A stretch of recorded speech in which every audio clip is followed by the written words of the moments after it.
მოგესალმებით ძვირფასო ტელემაყურებლებო, გადაცემაში უოდღე ქუთაისში დაიწყო, რომლის წამყვანიც მე ვარ ტრადიციისამებრ თევდორაძე ნანა, ლიკა ჩოგავაძე მუშაობს კადრს მიღმა, ხშირად მავიწყდება ხოლმე ეს ძვირფასი ადამიანი და შესაბამისად მის ესე რომ ვთქვათ უცნაურ მზერას ვგრძნობ, ამიტომ გადავიზღვევ თავს და მადლობას გადავხდი იმ გამჭოლ მზერას. გასწევს ხოლმე ამ გადაცემის დროს მუშაობისას. ზალ ხონელიძეს მასპინძლობ, ძალიან დიდი პატივია, სასიამოვნოა, როცა ძალიან კარგ ფილმებზე ვისაუბროთ. მათი არსებობის შესახებ შევახსენოთ საკუთარ თავს, ან კიდევ აღმოჩენები გავაკეთოთ. ძალიან კარგია რომ არსებობს კინო, ფილმები, რომლებიც აი ასე გვაკეთილშობილებენ. ზალს კი მივესალმები და მადლობას გადავხდი, რომ დღესაც არ დაგზარდა და მონაწილეობს გადაცემაში. ზალ, გამარჯობა, როგორ ხარ? გამარჯვებას მოგიძღვნით, კარგად, თქვენ როგორ ბრძანდებით? მადლობ, ვცდილობ კარგად ვიყო, მით უფრო ეს კვირა ზისხივებით იქნება გაჯერებული და თურმე მზეც კი მომნატრებია იქ. ო, რა დიდებულია, მეც მიყვარს მზე და ზაფხული. განწყობა როგორია? დიდებული. სხვა სიტყვაც ვიცით ალბათ, ხო დიდებულს გარდა. როგორ ჩაიარა გასულმა კვირა? ნორმალურად, ადამიანურად ჩაიარა, თუმცა ვისურვებდი, რომ უფრო კარგი ამინდები იყოს, რომ ჩვენ დიდებულ განწყობაზე უფრო დადებითად იმოქმედოს. ზალ, ძალიან ეთერს მიღმა ვსაუბრობდით, რამდენ წლიან არსებობას ითვლის აი ეს ვთქვათ ბლოკი გადაცემაში, რასაც ფილმების განხილვა ჰქვია და არ ვიცი. ვერ დავიანგარიშე, პირადად მე რომ არჩევთ და 5 წელს ყველა ვარიანტი ვართ, თუ მეტის არა. მეტის. და რამდენი ფილმი იქნება ახლა კვირაში ერთი დღე, ძალიან ბევრ ფილმზე ვისაუბრეთ. ბევრი მათგანი სხვათა შორის დამავიწყდა რომ განვიხილეთ კიდეც ერთ-ერთი არის აი ეს ფილმი, რომელიცაც დღეს უნდა ვისაუბროთ და არჩევანი ჩემზეა. 3 ბილბორდი ეპინგის საზღვარზე, ეს ეწოდება ამარაჩვეულებრივ კინოსურათს, რომლის ესე ვთქვათ ღირებულებები თავის დროზე ისე ვერ გამიაზრებია, როგორც ამჟამად გავიაზრე. რამდენად მოგწონს ეს ფილმი მითხარი? ძალიან კარგი ფილმია, კარგი მსახიობებით და მე პირადად ძალიან მომწონს. თავის დროზე, როდესაც გამოვიდა 2017 წელს, ვიხილე ეს ფილმი და მაშინაც მოხიბლული ვიყავი და დღესაც ძალიან მომწონს, რამდენჯერაც არ უნდა ვიყურო. ყვაყოფილი ვარ ხოლმე და ბევრ რაღაცაზე დაგვაფიქრებს ხოლმე აი ეს ფილმი. ზალ, რატო ხდება და რამდენად ცხოვრებისეულია ის ფაქტი, რომ რაც დრო გადის და ფილმებს თავიდან ვუბრუნდებით, სხვანაირად აღექვამთ. ეს ხდება იმიტომ, რომ ჩვენ გამოცდილება გვემატება, სხვადასხვა ტიპის ემოციებს განვიცდით, იქნება ეს იმედგაცრუება, სასოწარკვეთა წარმატება, თუ აი, რატომ იცვლება ხოლმე დროის გასვლასთან ერთად და სხვაგვარად სიღრმეებს ვუყურებთ ხოლმე ფილმებში, ვიდრე ეს ზედაპირულად ლამაზი კადრები. რიგი საკითხებისა მოქმედებს აი ამ თემაზე, რადგან გააჩნია რა ეპოქაში ვართ, ასე ვთქვათ, რა მოვლენებია ჩვენს ირგვლივ, მაშინ როგორ ვუყურებდით, დღეს რა ხდება ჩვენს გარშემო, რაღაც შეიძლება მსგავსი ისტორია გავიგეთ ამ სიახლოვეში და ბევრი ფაქტორი მოქმედებს იმაზე, თუ როგორ აღვიქვამთ ამათ თუ იმ მოვლენას. თუ ერთი წლის წინ სხვა რაღაც გრძნობა გვეუფლებოდა გარკვეული საკითხებისადმი, დღეს შეიძლება სულ სხვანაირად შევხედოთ ამა თუ იმ საკითხს და ბუნებრივიც არის ალბათ ეს, იმიტომ რომ ადამიანურები გავხდეთ, ხო? ღმერთმა დაგვიფაროს, რომ საერთოდ იყოს ის ფაქტი, რაც ამ ფილმშია, მთავარი მოტივი რის გამოც არის ეს ფილმი აგებული, მაგრამ უსამართლობა ხშირად ხდება, ხო, ჩვენს ცხოვრებაში. ვინ როგორ ვაპროტესტებთ ამას, მიგვაქვს ადრესატამდე, რა მეთოდებს ვიყენებთ. ეს ფილმი არის ალბათ ნათელი მაგალითი, რომ აი ესეთ მდუმარებაში შეიძლება ერთმა ადამიანმა გაბედოს, სიტყვა წარმოთქვას და შემდეგ ელვის სისწრაფით მოედოს და ადრე თუ გვიან შედეგი გამოიღოს. ძალიან ღრმა ფილმია, საინტერესო კინოსურათია და რაც თავარია განსხვავებული. და გენიალური ქალბატონით, რომელიც ალბათ ყველაზე უკეთ ირგებს ამ როლს და სხვა ვერ წარმომიდგენია. კი, ფრენსის მაკდორმანი ადამიანი. დავიწყოთ ფილმზეც საუბარი, რომლის შვილიც მოკლეს, გააუპატიურეს და ყველაფერი ცუდი რაც შეიძლება ადამიანს დამართო და დაემართა მის შვილს. მიუხედავად იმისა, რაღაც დაძაბულობები ჰქონდა მის შვილთან, ამას რა თქმა უნდა არსებითი მნიშვნელობა არ აქვს. ის ცდილობდა, რომ დადებითი გავლენა ჰქონოდა თავის შვილზე და ვერ მოახერხა მოკლედ საბოლოო ჯამში და მისი შვილი გამოეცალა ხელიდან. და ახლა უკვე ის არის ძიებაში, ვინ ჩაიდინა ეს საზარელი რამ, რაც მოგახსენეთ ახლა. გადაწყვეტს, რომ დაიქირაოს 3 ბილბორდი. დიახ, დაიქირაოს 3 ბილბორდი მისურიში, მისურის საზღვარზე, ებინგში და მნიშვნელოვანია, რომ თავისი სტილი აქვს, თავისი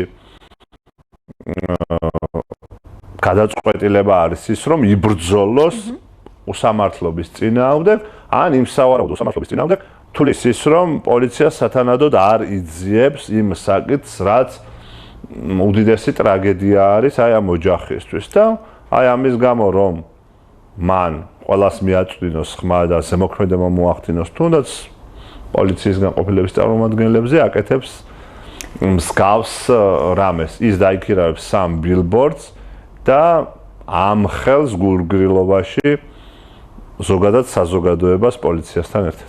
ხო და არც წდება.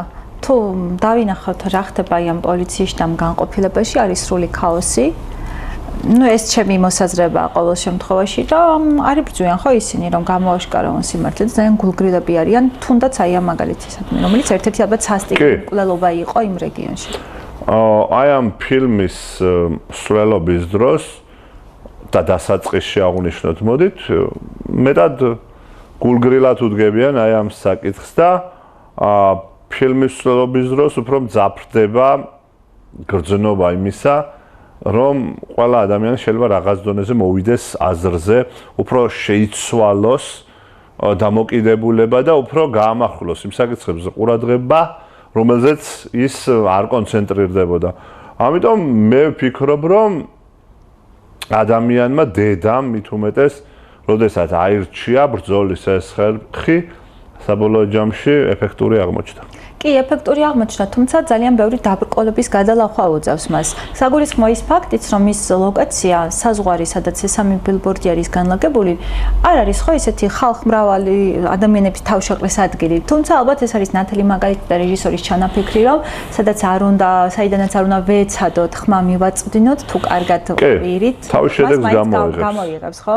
როგორ ფიქრობ, რატო განთავსდა აქ ბილბორდი და არა სხვაგან თუნდაც? კი, მე ვფიქრობ, რომ სწორად განათავსა ეს განცხადებები ამ ბილბორდებზე და ისიც შეგვიძლია აღვნიშნოთ, რომ შეიძლება სხვა ბილბორდზე წვდომა არ ქონოდა, მაგრამ ჩვენ აქ ხედავთ ჩემი მოსაზრებით იმ თემაზე ყურადღების გამახვილებას, რომ აი ამ ქალაქში ვინც შემოდის, უნდა იცოდეს, რომ იქ შეიძლება გულგრილად დახვდნენ მის პრობლემებს, შეიძლება რაღაც ისე ვერ იყოს, როგორაც თვითონ შეიძლება ფიქრობდეს, ან ვინმე საერთოდ საცხოვრებლად გადმოდიოდეს, ან ვინმე უბრალოდ გავლით იყოს.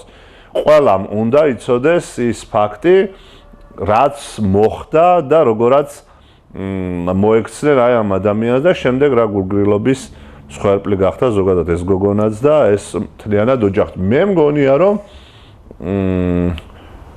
გამოგონილი ქალაქი და გამოგონილი სიტუაცია, რომელიც აი ამ ფილმში არის აღწერილი, სამწუხაროდ ბევრ რეალურ ფაქტს შეიცავს. შეიძლება ეს ვინმეს კონკრეტულად არ გადახდენია და აი ამ კონკრეტულ სახელებს და გვარებს ვინც არის დასახელებული ამ ფილმში, მაგრამ უსამართლობას მოგეხსენებათ არა მარტო დღეს, ხვალ და ზეგ, არამედ ალბათ სულ იყო ეს ფაქტი, სულ იქნება და რაღაც დონეზე ჩვენ უნდა ვიბრძოლოთ იმისთვის, როგორც ეს ქალბატონი იბრძვის, რომ შემცირდეს მსგავსი ფაქტები.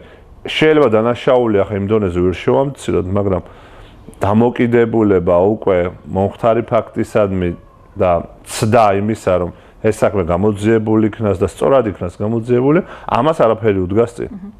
დედა რომლის სიყვარული შვილისადმი განსაკუთრებული და მამაბრძანდები და არ მიწყენ, მაგრამ დედებს კიდევ უფრო სხვაგვარი მიჯაჭვულობა და სიყვარული აქვს, ხო? ამ შემთხვევაში დედის როლი როგორ იკვეთება, რომ მან ფაქტიურად არ ვიცი ხა რამდენი შეიძლება და მოეფიქრებინა და მიიღო მსგავსი ავანტიურისტული გადაწყვეტილება. ზოგადად ამ პერსონაჟს, მილდრედის პერსონაჟს როგორ დაახასიათებდი? მე პირადად ვთვლი. თავნებაა, ხო, მაპატია გაგაწყვეტინა. პირადად მე ვთვლი, რომ დედას გაცილებით მეტი ძალა აქვს გააკეთოს ის, რასაც მამა მაგალითად ვერ შეძლებს და ბუნებრივიც არის ალბათ ეს. თუმცა რატოა ბუნებრივი ამის ახსნა ცოტა რთულია, მაგრამ მე ასე მიმაჩნია და ჩემი პირადი მოსაზრება არის ასეთი და მე თვითონ დავიტოვებ იმის უფლებას, რომ მსგავსი რამ თქვა. და ფრენსის მაკდორმანი, რომელიც რეჟისორმა იდეალურად შეარჩია ამ როლისთვის მებრძოლ ქალად, რომელიც ფაქტობრივად გრძნობებისგან არის დაცლილი და ცივსისხლიანად უდგება უკვე ამ საკითხს. ცდილობს, რომ ყველანაირი გზით აიძულოს ყველა ადამიანი, მარტო პოლიციის განყოფილების წარმომადგენლები არა, რომ მობილიზდნენ ჟურნალისტები, რიგითი მცხოვრებლები ქალაქის და ყველამ გაამახვილოს ყურადღება იმაზე, რაც მოხდა. და მე მიმაჩნია, რომ დედა, რომელიც მსგავს რაიმეს ჩადის, ის ფაქტობრივად ცდილობს, რომ დაიცვას სხვა ოჯახები, სხვა ადამიანები მსგავსი ფაქტებისგან და კარგ თემაში ახლა, იმიტომ რომ ჩვენ ხშირად როცა სხვის ტრაგედიას ვისმენთ, ვერ ვიაზრებთ და ვერ ვუშვებთ გონებაში, რომ ეს შეიძლება ერთ-დღეს ჩვენ ცხოვრებაშიც დადგეს და მხარი არავინ არ დაგუჭიროს.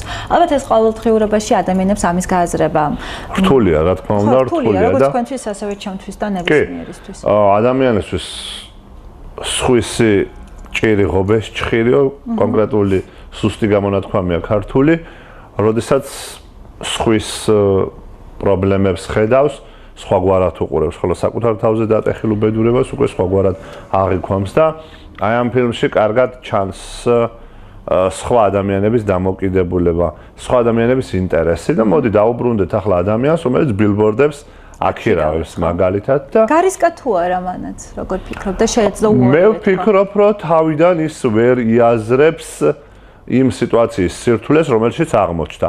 რადგან თავდაპირველად ის თulis, რომ ეს არის ბიზნესი და ამ ბიზნესის წარმოების დროს კლიენტმა ნებისმიერ რამ შეიძლება განათავსოს ბილბორდზე. მაგრამ უკვე ჩვენ ნელ-ნელა ვხედავთ, რომ ზეწოლა ძლიერდება მასზე, ზეწოლა ძლიერდება საზოგადოების ყველა ფენის წარმომადგენლისგან. აი მაგალითად სასულიერო პირი, რომელიც მიდის გამწარებულ დედასთან და უნდა რომ გადაათქმევინოს ეს ყველაფერი და ამით ვეღარაფერს ვეღარ უშველის, აი ამაში არ წმუნებს, აი ბილბორდების გამქირავებელი, მაღაზიის წარმომადგენლები და სხვა ადამიანები, მეზობლები და ასე შემდეგ სხვაგვარად უყურებენ აი ამ საკითხს, მაგრამ იქამდე ყოფილი ქმარიც კი მოდის, ხო? და ეუბნება. კი და ისიც არ წმუნებს დედას, რომ სხვაგვარად უნდა მოიქცეს და ეს ვერ გამოასწორებს უკვე არსებულ სიტუაციას. მაგრამ თუ დავფიქრდებით, ყველა რო ასე მოიქცეს, ალბათ უსამართლობის დონე და დანაშაულის დონეც ალბათ კიდევ უფრო მეტად მოიმატებს, თუ არც დასჯის მოლოდინში იქნება ვინმე და არც საზოგადოების მხრიდან ზეწოლის. მე ვფიქრობ, რომ სწორად იქცევა დედა. ხო, სწორად იქცევა და შეიძლება ეს ჩავთვალოთ, რომ ეს არის ყვირილი რაღაც სამარისებულ სიჩუმეში, ხო, სადაც ყველა მის გადარწმუნებას ფიქრობს. და ფინანსურადაც არ აქვს მას ის სტაბილური მდგომარეობა, ხო, რაღაც პატარა მოგრძალებული მაღაზია აქვს, ისე იხდის ქირას და შემდეგ როცა მორიგი, ესე ვთქვათ, გადახდის ეპიზოდი გასწრის წესრიგში, იქ შემდეგ ვხედავთ, რომ ადამიანები ისეთ ცივსისხლიანები აღარ არიან და შეიძლება მათშიც გაიღვიძოს რაღაცა ისეთი მოგრძალებულობა. კი, ახლა მოდით გადავიდეთ პოლიციელებზე, დიახ, პოლიციის განყოფილების ხელმძღვანელის როლს უდი ჰარელსონი ასრულებს, ძალიან კარგი მსახიობი, რიგითი პოლიციელისას სემ როკუელი, რომელმაც ოსკარი მიიღო და არაერთი ჯილდო. ხო, მაგრამ საზარელი პერსონაჟია, ხო? კარგად ასახიერებს, მაგრამ საზარელი პერსონაჟი არის თავიდან და ეს არის ზუსტად როლის საუკეთესო შესრულება, რომ დაგვამახსოვროს თავი და აღვიქვათ, რომ ნამდვილად საზარელია ის და რეალურად და არ თამაშობს ამას. და ძალიან მოქმედებს, მოკლედ პოლიციის განყოფილების წარმომადგენლებზე ის, რომ კონკრეტული ადამიანი მათ გულგრილობაში ადანაშაულებს და აღმოჩნდება, რომ პოლიციის ხელმძღვანელს აქვს უყურნებელი სცენი და ეს მოვლენა კიდევ უფრო მეტად ნერვიულობის ფონზე ამძაფრებს მის მდგომარეობას. ამაზე უცნაურად რეაგირებს პოლიციის წარმომადგენლები, რომლის ქცევაც არ შეესაბამება, რა თქმა უნდა, სამართალდამცავის ქცევას, როლი, რომელსაც ასრულებს სემ როკუელი და აი აქ ალბათ უნდა ვისაუბროთ იმაზე, თუ რამდენად დეგრადირებულია ალბათ ის სისტემა, სადაც ეს ადამიანები მუშაობენ. არავითარ წესს და რიგს სემ როკუელის პერსონაჟი არ ემორჩილება და ამ ფილმის განმავლობაში ჩვენ ვხედავთ რამდენად ძალადობს ის სხვადასხვა ადამიანებს. თუმცა პოლიციის განყოფილების ცხოვრებას თუ მივადევნებთ თვალყურს, იქაც დგება გარკვეული მომენტი, როდესაც რევოლუცია უნდა მოხდეს რაღაც გარდატეხა ძირეული. ხო, თუმცა მილდრედისთვის ეს არ არის შემაფერხებელი ფაქტორი, რომ პოლიციის, ასე ვთქვათ, ხელმძღვანელი იმ კონკრეტული განყოფილების არის ავად და მასზე არ ჭრის არანაირი, ვთქვათ, თხოვნა და მოდარა, რომ ამ ბილბორდებზე უარი თქვას. მეც პირადად მგონია, რომ ეს ორი საკითხი არანაირად არ უკავშირდება ერთმანეთს და მაინც სხვა საკითხების საბაბის მოშველიება არის რეალური საქმისგან მოსაცდენად და გადასაცდენად. როდესაც ადამიანი თავის გასაჭირზე საუბრობს და მოსახლეობას უყვება თუ ნებისმიერ გამლებს თუ გამომლებს, არავითარ კავშირში არ არის ადამიანთან, რომელიც ხელმძღვანელობს პოლიციის განყოფილებას. თუმცა რაღაც დონეზე არის, რა თქმა უნდა, კავშირში და ის ადამიანიც განიცდის და საბოლოო ჯამში თვითმკვლელობითაც დაასრულებს ის სიცოცხლეს და ტოვებს წერილებს, რომელშიც მეტად მნიშვნელოვანი გზავნილებია წარმოჩენილი, როგორც მილდრედისადმი, ისე სემ როკუელის პერსონაჟისადმი და მისი მეუღლისადმი. ხო, ეს ძალიან ისეთი გულის ამაჩუყებელი სცენა, როგორ შეიძლება ერთი შეხედვით სისხლიანი ადამიანი გახდეს მეტად ადამიანური, ალბათ სიკვდილის მოახლოებასთან ერთად გამძაფრდა მაშინ ადამიანური ბუნება, არ ვიცი, როცა ყოველი წამი მან გადააფასა, მაგრამ ეს არის ნათელი მაგალითი იმისა, რომ მართლა უნდა ხრჩუნდა დაველოდოთ, როდის დავტოვებთ ამ დედამიწას, მაგრამ შეიძლება ხმა ნებისმიერი ადგილიდან გავაგონოთ ადამიანს და შეუცვალოთ მათ ცხოვრება. როგორ ფიქრობ? ფიქრობ, რომ პირველ რიგში ამ ადამიანმა გადაწყვიტა, რომ არ დალოდებოდა იმ რთულ ვითარებაში გადასვლას მისი დაავადებისას, როდესაც შეიძლება ის დატანჯულიყო და ამიტომაც დაასრულა სიცოცხლე. მაგრამ ამავე დროს ჩვენ ხვდებით მის გონებაში გარდატეხას, როდესაც ის სხვაგვარად უყურებს უკვე გარდაცვლილის დედას, მილდრედს, სხვაგვარად უყურებს თავისი თანამშრომლების ქმედებებს და ცდილობს, რომ ყველაზე რაღაც დადებითი როლი ითამაშოს და საიქიოდანაც კი დადებითი აურა თუ დადებითი როლი შეასრულოს და გადმოიტანოს ის კეთილი ამბების სააქაოს და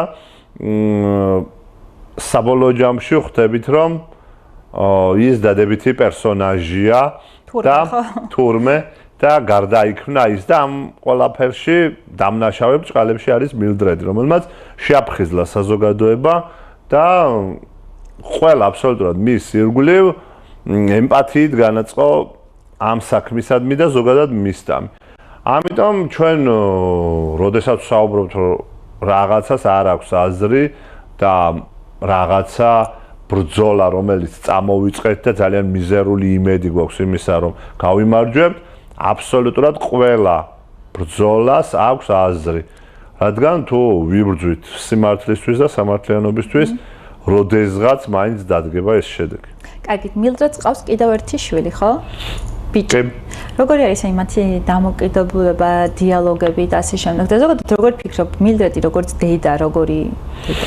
მილდრედი ჩემი აზრით დედაც არის და მამაც ზოგადად და მეტად შეუპოვარი ადამიანია და მისი ბიჭის მიმართაც არის შეიძლება ითქვას დაუნდობელი, რადგან ცდილობს რომ გამოზარდოს ისეთ ადამიანად, რომელიც შეძლებს ყველა წინააღმდეგობასთან გამკლავებას. ამიტომ ხშირ შემთხვევაში, როდესაც ცუდი საქციელისთვის პასუხი აქვს ვინმეს გასაცემი, მილდრედი უკან არიხევს არც მისი შვილის თანდასწრებით და მიუხედავად იმისა, რომ გარკვეულ უხერხულობებს უქმნის ეს მის შვილს, ის მაინც სამართლიანობისთვის მებრძოლ ადამიანად რჩება და არც ბავშვის, არც დიდის, არც პატარის მიმართ არ არის ფარისევლურად განწყობილი. მე მიმაჩნია, რომ გარკვეული ზომიერების დაცვით ასეთი ქმედება უფრო მისაღები ადამიანებისგან, ვიდრე შეფარულად რაღაცის თქმა და შემდეგ გაჩუმება. ამიტომ საზოგადოების გაჯანსაღებისთვის მილდრედი სანიტარის როლს ასრულებს, პირდაპირ დავარქვათ, როგორც მგელი არის ტყის სანიტარი, ასუფთავებს მანკიერი დამოკიდებულებებისგან საზოგადოებას და აქტიურად იბრძვის ის. ამიტომ მიმაჩნია, რომ მისი მეორე შვილი, ბიჭი კი რაღაცებს უარყოფს და ამბობს, რომ დედა ხშირ შემთხვევაში გადაჭარბებული უხეშობით გამოირჩევა ხოლმე, მაგრამ ისიც იცის, რომ უსამართლოს არავის არ მოექცევა მილდრედი. ერთი შეხედვით მილდრედი, რომელიც ზედმეტად უხეშია, როცა მარტო რჩება, აქვს რაღაც მომენტი, სადაც მასში ძიღვიძებს ეს მიძინებული ნაზი ქალი და ტირის კიდეც ძალიან გულისამეჩუყებელია ის სცენა, როდესაც შველს დაინახავს და ეუბნება, რომ ლამაზია, მაგრამ რეინკარნაციის იმდენად დაირჩერა, რომ დაიჯეროს ეს მისი შვილია და ასეთი სახით გამოეცხადა. საფეთ ერთ-ერთი გამორჩეული ეპიზოდია. კი და სახლის ფეხსაცმელებს, როცა ერთმანეთთან ათამაშებს, მაგალითად, არის ყველა ადამიანში რაღაც მომენტი, როდესაც ის საკუთარ თავთან რჩება, სულ სხვა ადამიანი შეიძლება იყოს, ვიდრე რეალურად ჩანდეს და ფიქრობ, რომ ეს ყველა ადამიანს აქვს რაღაც დოზი. ამიტომ მილდრედიც არის ესეთივე გულჩვილი და ჩვეულებრივი ადამიანი, არამებრძოლი გარკვეულ სიტუაციებში, როგორც ნებისმიერი სხვა მაგალითად. მაგრამ მე ვფიქრობ, რომ ამის გამოვლენა მისი მხრიდან ალბათ დანაშაულის ტოლფასიც იქნებოდა, როგორც დედას, როგორც მშობლის მხრიდან და ისიც თავის მოვალეობას მაქსიმალურად ასრულებს და იქამდეც კი მიდის, რომ პოლიციის განყოფილებას გულცივად ესვრის მოლოტოვის კოქტეილებს. მაგრამ იქამდე ხომ გადაამოწმებს არის თუ არა ვინმე პოლიციის განყოფილებას? ეს ცალსახად არ უნდა ვთქვა, რომ მაშინ დასჭირდა და არ დაელოდებოდა ხო როდის დაღამდება. კი, გადაამოწმებს კიდევაც, მაგრამ ამ მომენტში სემ როკუელის პერსონაჟი აღმოჩნდება. კარგით, ნუ გავუსწრებთ მოვლენებს, ერთ-ერთი გამორჩეული და ესეთი ეპიზოდი, სადაც ნებისმიერ გულქა ადამიანსაც გული, ესე ვთქვათ, გაუთფება და რაღაც ტკივილს იგრძნობს, არის ის, როცა სწორედ აი ამ სემის პერსონაჟი გადაწვავს აი ამ ბილბორდებს და როგორც ცდილობს ფაქტიურად შიშველი ხელებით ჩააქროს და გადაარჩინოს სამივე მათგანი.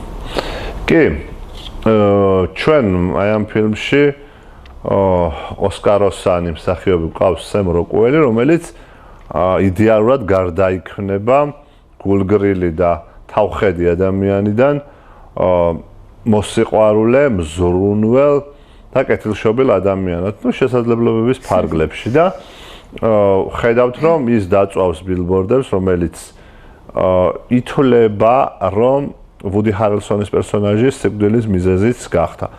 და ბევრ ისეთ საქციელს ჩადის, გადმოაგდებს ფანჯრიდან ბილბორდების გამქირავებელს და უხეშად ექცევა ყველას, ვიზეც ხელი მიუწვდება და თვლის, რომ პოლიციის ხელმძღვანელი მათთან ურთიერთობა შეეწირა და აი ამ დაძაბულობას შეეწირა.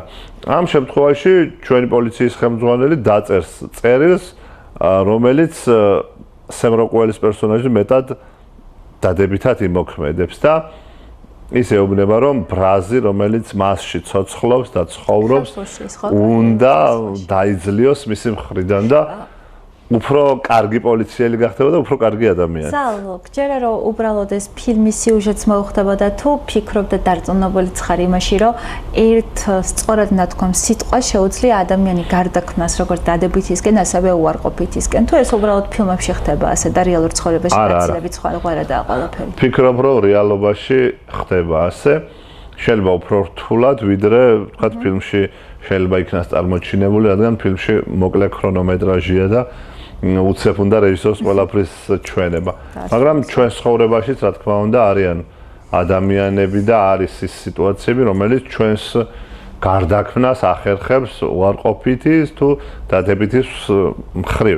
აი ჩვენ ხო გქონია რაღაც ჩვენ თავზე თუ არა სხვა ადამიანებთან მიმართებაში უსამართლობის შეგრძნება და შეიძლება ხელი ჩავიქნიოთ ხო ამა თუ იმ საკითხზე. ასე არის აი ამ ფილმშიც და ჩვენს რეალობაშიც მე პირადად მინახავს, როდესაც სულ სხვაგვარად განწყობილი ადამიანები, სავარაუდო დამნაშავედ უბრალდებულის მიმართ, სულ სხვაგვარად რეაგირებენ ხოლმე მათ საქციელზე. ამიტომ მე მიმაჩნია, რომ ნამდვილად ადამიანის ყველაზე ძლიერი იარაღი არის სიტყვა და ამ სიტყვით უნდა შეძლოს მან კეთილ თვისებებზე სხვა ადამიანების მოქცევა. თუმცა შეიძლება უარყოფით შედეგიც გამოიღოს ჩვენმა სიტყვებმა, მაგრამ ჩვენ მაქსიმალურად უნდა ვეცადოთ, რომ ამას ყოველდღიურობაში დადებითი ეფექტი ჰქონდეს და არა უარყოფით. ზალა, არ უნდა გამოგხდეს ის ეპიზოდი, როცა ჩვენი ძვირფასი მილდრედი მიდის მორიგი ქირის გადასახდელად, მას თანხა არ აქვს და ედავება ხო უკვე ჩვენ თქვი რომ ის ვინც მიაქირავა თავიდან ვერ იაზრებდა ამ საქმის სიმძაფრეს და თითქოს აპირებს რომ უარი უთხრას. მაგრამ ამ დროს გოგონა შემოდის და ეუბნება რომ რაღაც კარგი ამბავი აქვს და იქ იღებს და ცდილობს რომ არ ათქმევინოს, მაგრამ თანხა მაგამ წერილის მიღების შემდეგ ყველაფერს ფარ დაეხტება. კი, უცნობმა მექსიკელმა მოიტანა ველოსიპედით თუ მოპედით აღჭურვილმა ეს თანხა და ჩვენ ვერ ხვდებით ვინ მოიტანა რეალურად ეს თანხა და მე პირადად რომ დავფიქრდი ვერც ვფიქრებდი რომ ეს შეძლო და გააკეთა პოლიციის უფროსმა და უკვე წერილის წაკითხვის შემდეგ მივხვდებით ამას. აი ეს არის ზუსტად ის რაზე ჩვენ ამ ფილმის განხილვის დასაწყისში საუბრობდით, მილდრედის ქცევამ როგორ შეცვალა ადამიანები, როგორი შედეგი გამოიწვია, გამოაფხეზლა საზოგადოება და ყველაფერი ალბათ ისე წაიყვანა, როგორიც შეიძლება გვენატრა დასასრული, მაგრამ რა თქმა უნდა, რთულია აქ ნატრაზე და სურვილებს. მაგრამ სამართლიანობისკენ სწრაფვის გზაზე მაინც მნიშვნელოვანია პატარ-პატარა წარმატებებიც მიუხედავად იმისა, რომ რა თქმა უნდა ეს ფაქტი ვერ შეცვლიდა იმ რეალობას, რაც მილდრედისთვის დადგა და იმ აწუყე გარდაცვლილი გოგონასთვის მოხდა. ზალ, ფილმის თითოეული პერსონაჟი რაღაცნაირად თავისებურად უცნაურია, ხო? სამის პერსონაჟის დედაზე მინდა მიამბო, რაღაც საინტერესო დამოკიდებულება აქვს, უფრო ძმაკაცობენ ალბათ შეიძლება იყოს. კი, თავისებური დამოკიდებულება. მას შემდეგ რაც სემს გამოაგდებენ განყოფილებიდან, ესე ძალიან საინტერესოა, როცა ფერადკანიანი ხდება ხო პოლიციის აი ამ დეპარტამენტის კი და გაიაზრებს რა ხდება რეალურად განყოფილებაში. და აქაც ხდება გამოფხიზლება ერთგვარად სემს.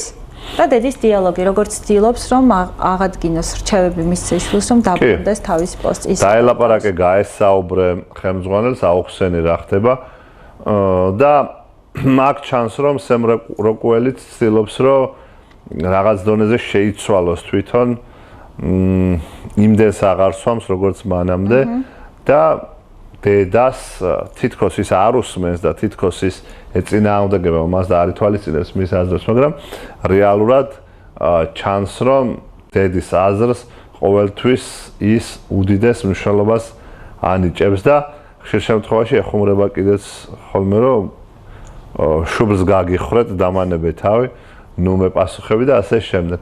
სინამდვილეში ეს ორი ადამიანი არსებობდა ერთმანეთისთვის და ისინი ერთმანეთს ასაზრდოებდნენ, დედა და შვილი და აი ამ ფილმში ძალიან ბევრ ეპიზოდში ჩანს დედის და შვილის დამოკიდებულება ყველა სხვადასხვა კონტექსტში. როგორი შეიძლება იყოს იდეალური, ნაკლებად იდეალური თუ ასე შემდეგ.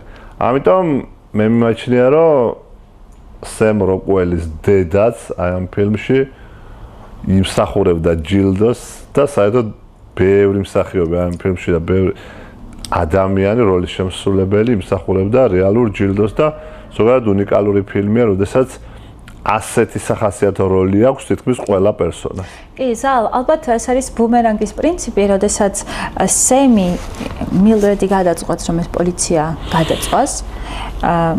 ძიმე დამწრობით გადაიყვანენ კლინიკაში და უფრო ზუსტად იმ, ესე რომ ვთქვათ, ოთახში მოხდება, ხო? სადაც ის ადამიანია ბილბორდების გამქირავებელი, რომელიც თავადვე მოისროლა ეს უხეშად თუ ვიტყვით ფანჯრიდან და როგორ ცდილობს ის იზრუნოს მას, მაგრამ ეუხერხულება და ეუბნება რომ ეს მე ვიყავიო და მაგრამ ის მაინც აგრძელებს ზრუნველობას, ხო, რაღაც ადამიანური დიალოგია. კი, მოვიდნენ ჩვენი მეგობრები. და ამ შემთხვევაში აი ამ ეპიზოდში კარგად არის წარმოჩენილი, რამდენად მიმტევებელი შეიძლება იყოს ადამიანი და როგორ ჯობს იყო მიმტევებელი და შენ დარჩი ასე ვთქვათ, გამარჯვებული ამ პოზიციაში, ვიდრე შური იძიო და ისევ გაღიზიანებულ და ცუდ ადამიანად წარმოჩინდა. მე ვფიქრობ, რომ რეჟისორმა სხვა ეპიზოდების პარალელურად კიდევ ერთი კარგი სცენა შემოგთავაზა, როდესაც ბილბორდების გამქირავებული, საერთოდ ვერ ცნობს ვინ არის ეს ადამიანი და შემდეგ წვენს ჩამოუსხამს და მიუტანს მას საწორო პავით ეგრეთ წოდებული ჩხირით და მაინც ადამიანურ გზნობას ავლენს ის. მიუხედავად იმისა, რომ პოლიციელი მოძალადე, ალკოჰოლზე დამოკიდებული და ცუდი თვისებებით აღჭურვილი ადამიანი იყო. ფაქტიურად ცემი სხვა ადამიანი ბრუნდება, როცა გამოდის გარეთ და ერთ-ერთ კაფეში უკვე რაღაც კვანძით იხსნება, როცა ის შემთხვევით მოკრავს ყურს ისტორიას თუ როგორ ამაყობს ერთი ადამიანი და ეს სიუჟეტი ძალიან გავს მილდრედის შვილზე გადახდენილ ესე რომ ვთქვათ უბედურებას და ტრაგედიას. დიახ, სუსტად ეს ეპიზოდი გვაძლევს ბიძგს იქეთკენ, რაზეც ჩვენ დასაწყისში ვსაუბრობდით, რომ შეიძლება ჩვენ ვერ ვუშველოთ კონკრეტულ საქმეს ან კონკრეტულ ადამიანს, მაგრამ სხვა ადამიანი გადავარჩინოთ ან სხვის მაგივრად დავაყენოთ ის სამართალი და სხვას დავეხმაროთ სიმართლის მოძებნაში და ჩვენ აი ამ მომენტში გვიჩნდება განცდა ამ ბარის ეპიზოდში, რომ აი ვიპოვეთ უკვე დამნაშავე, ვინ არის რეალურად, მაგრამ სემ როკველის პერსონაჟის დიდი ცდის და მონდომების და მსხვერპლზე წავსვლის მიუხედავად, როდესაც დნმ-ის ნიმუშის მოპოვებას ცდილობს ის და ჩამოკაწრავს სახეზე სავარაუდო დამნაშავეს, სინამდვილეში არ აღმოჩნდება ის ადამიანი, ვინც ანჯელა ჰეის მსგავსი რამ დამართა. თავად როგორ ფიქრობ, რაიმე ზედა ეშელონებში მუშაობდა, ყავდა კონტაქტები და მაინც მოხდა გზა ყვალის არევა და სინამდვილეში ის იყო დამნაშავე, თუ ჩემთვის ცოტა ბუნდოვანი დარჩა ეს ნაწილი. თან ვიგებთ, რომ ისიც თანამშრომელი იყო, ხო? ახალი ხელმძღვანელი ეუბნება, რომ ისიც თანამშრომელია. ხომ არ ფიქრობ, რომ სწორედ ეს იყო დამნაშავე? ფაქტობრივად შეიძლება ორივე სცენარზე ვიფიქროთ, მაგრამ ჩემთვის მაინც მნიშვნელოვანია ის, რომ ეს ადამიანები არის თუ არა ის დამნაშავე და დააფარეს მას თუ არა ხელი, ორნაირად შეიძლება წარმოჩინდეს. ერთი აი ბუნდოვანია ნამდვილად გეთანხმებით, არ ჩანს რეალურად დაიჯერეს თუ არა პოლიციის მიერ ჩატარებული გამოძიების შესახებ სემ როკველმა და მილდრედმა და მეორე მომენტი, როდესაც მათ დაიჯერეს და არ ქონა მათთვის მნიშვნელობა ვინ და როგორ იყო და ვის გაუკეთა მსგავსი რამ, მაინც დაესაჯათ ის ადამიანი თავისებურად, თუნდაც ლინჩის წესით, რომ სხვა ადამიანთან მიმართებაში მსგავსი რამ არ განეხორციელებინათ. ხო, მაგრამ მილდრედის გონებაში ვინში და გულში რა ხდება, როცა ეუნება სემის პერსონაჟს, რომ რაღაცაო მე აღარ ვარ ხასიათზე, რომ დავსაჯო ეს ადამიანი. როგორ ფიქრობ, რა მოხდა ამ დროს? რაზეც ოცნებობდა ფაქტიურად? დიახ. რთულია და ხშირად მომისმენია გამოთქმები იმის შესახებ, რომ რაღაც მიზნის მიღწევა კი არ არის მნიშვნელოვანი, არამედ გზა, რომელსაც გადიხარ ამ მიზნამდე და შეიძლება იმ საბოლოო წერტილს, როდესაც მიაღწევ, იფიქრო, რომ ეს კარგია, რასაც მიაღწევ, მაგრამ უფრო მნიშვნელოვანი იყო ის გზა, რომელიც გაიარე. მილდრედშიც იღვიძებს ადამიანური გრძნობა, იმ ადამიანის გრძნობა, რომელიც შეიძლება არ აღმოჩნდეს ისე დაუნდობელი, როგორიც იყო მაგალითად ბილბორდების საქმის დასაწყისში. კი, ყველაფერი გააკეთა, შეიძლება ვთქვათ, რომ პოლიციის უფროსიც გარკვეულწილად ზოგი ადამიანის ხედვით შეიწირა მისი სიცოცხლე და ბევრი რამ გააკეთა და ბევრი ადამიანი მოიმდურა თუ ბევრი რამ დააშავა კიდეც და ამ დანაშაულს პიტერ დინკლეიჯის პერსონაჟმა გადაარჩინა, მაგრამ საბოლოო ჯამში მილდრედის ის ადამიანური გრძნობა მაინც იმარჯვებს ალბათ და თუნდაც აღმოაჩინოს მან ის მკვლელი, ალბათ ისე არ იმოქმედებს, როგორაც თავდაპირველად ეგონა და შეიძლება მიმტევებელიც აღმოჩნდეს მის მიმართ. ხო, გასაოცარი სცენარია და თითოეული მსახიობი რაღაც ზედმიწევნით კარგად ასრულებს მასე დაკისრებულ მოვალეობას და რეჟისორის ჩანაფიქრს, მაგრამ ალბათ ეს ფილმი ღირდა იმ ფრაზად ჩემთვის, როცა ეუბნება სემის პერსონაჟს, რომ პოლიციის შენობა მე გადავწვი და აბა სხვა ვინ იქნებოდაო, ხო? თითქოს აი მათი ცოდნა, რომ ყველაფერზე იყო ეს ხალი წამსვლელი და ისე უხდებოდა აი ეს ქცევები, რომ ვერაფერს ვერ უხერხებდნენ, ან არ უხერხებდნენ. და სემ როკველის პერსონაჟი შეგუებული იყო, აბა სხვა ვინ იქნებოდა, ისე გულგრილად უპასუხებს და დარწმუნებული არის იმაში, რომ ეს ყველაფერი გააკეთა და დაიცვალა მის მისი პერსონაჟი, სემ როკველის პერსონაჟი და მაინც ასე შეგუებულია თავის ბედს, რომ მილდრედი შეიძლება ასეც მოქცეულიყო და დარწმუნებულია კიდეც ამაში. როგორ ფიქრობ, სად წაიყვანდა მათი გზა? ცა მანქანაში ჩასხდნენ. ხომ არ ფიქრობ, რომ სასიყვარულო ურთიერთობების დაიწყებდნენ და შეიძლება კარგი წყალი წყობილიყო მათთან? არ ვიცი, ვერ გეტყვით, თქვენ საკმაოდ ფართო ფანტაზია გაქვთ. მადლობა, კომპლიმენტად მიიღებ. დიახ და ვერ გეტყვით, მაგრამ ყოველ შემთხვევაში კარგი მეგობრები იქნება. კარგი მეგობრები უკვე არიან, კარგი თანამოაზრეები და მე ვფიქრობ, რომ ამ ორ ადამიანს, ამ ტანდემს შეეძლო ბევრი ცუდი რაიმის აღკვეთა და ბევრი კარგი საქმის გაკეთება. თუნდაც მე ვფიქრობ, რომ ახალი ხელმძღვანელი პოლიციის უფროსი აღადგენდა სემ როკველის პერსონაჟს და მილდრედი შეიძლება და მიიღო რაღაც ის განაგრძობდა თავის საქმეს. ჩვენ გავამახვილოთ ყურადღება, რომ მილდრედიც როგორც იყო დაუნდობელი, თუნდაც სტომატოლოგის მიმართ, რომელსაც გაუხრეთ თვით, ისეთი აღარ არის და აი ამ ბრძოლის პერიოდში ის ხდება, რომ რაღაც კონკრეტულად არის მისთვის მნიშვნელოვანი მიაღწიოს იმ შედეგს, რაც დაისახა მიზნად, მაგრამ ამას არ შესწიროს მაინც სხვების სიცოცხლე თუ ნერვული სისტემა თუ გრძნობები. და ბოლოს იღიმის კიდეც ესეც მნიშვნელოვანია ალბათ, რომ დაუბრუნდა რაღაც სიცოცხლის ხალისი და განსხვავებული სხვა ადამიანური ბუნებით გააგრძელებდა ცხოვრებას. რო შევაჯეროთ ვისურჩავ, რომ ფილმი იხილოს და რა არის მთავარი ღირებულება ამ ფილმის? ამ ფილმის მთავარი ღირებულება ჩემთვის არის ის, რომ უნდა იბრძოლო ბოლომდე სიმართლისთვის და აუცილებლად მიაღწევ იმას, რომ საზოგადოებას და შენ თავს დაუმტკიცო, რომ შენ მართალი ხარ. ძალიან დიდი მადლობა, რომ დრო დაგვითმე. შემდეგი ფილმი დარჩევანი უკვე თქვენზეა, ასე რომ დიდი ინტერესით დაველოდები. თუ რომელ ფილმზე შეაჩერებ არჩევანს, მადლობა. იმედია ეს ფილმი დიდებული იქნება ისევე როგორც დღევანდელი ფილმი.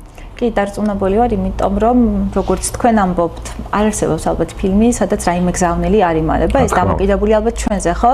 როგორი ადამიანები როგორ ამოვიკითხავთ, დიახ. იმგვარად ვიგებთ ფილმის ამ თუ იმ სიუჟეტს, ასე რომ ჯერი თქვენზეა და დიდი ინტერესით ველოდები განჩინებას. მადლობა და კარგ დღეს გისურვებთ. მადლობა თქვენ. დაახლოებით ერთი კვირით დაგემშვიდობები ნახვამდის. დროებით გემშვიდობები. ეს ტელემაყურებლებო ზალხონელიძეს მასპინძლობდი, ეს გადაცემაში უოთხე ქუთაისშია, კიდევ შეგახსენებთ, რომ ორშაბათს პარასკევამდე შეგიძლიათ გვიყუროთ, შეხვედრის დრო და ადგილი უცვლელია, ასე რომ გადმოერთეთ მეგაზე და დაგვიმეგობრდით. მადლობა ყურადღებისთვის, გემშვიდობებით, დროებით ნახვამდის.